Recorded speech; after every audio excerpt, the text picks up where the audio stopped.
Salam, hormatlı ildeşler. Bugün 3. iyun 2025 yıl. Ben Bekcan Vamidecan.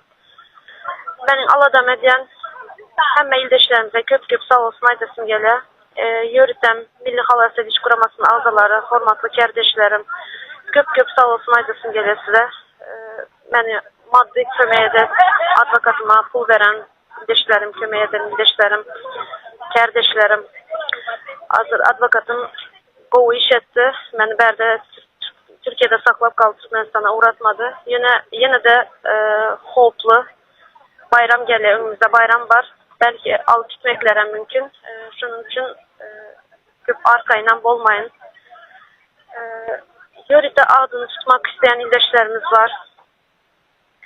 Halmurat Söyünüv, Çemenöre, Gökar ildeşimiz, Oğulnur Çarıyeva, geldik Erizif, Yüyle gelinece, sizlere yörüde sağ olsun madem, YouTuberlar,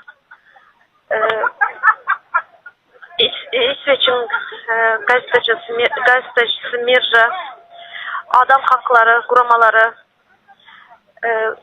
yörüde haber kullukları, YouTuberlar, sizlere köp sağ olsun eden aladılarımız için.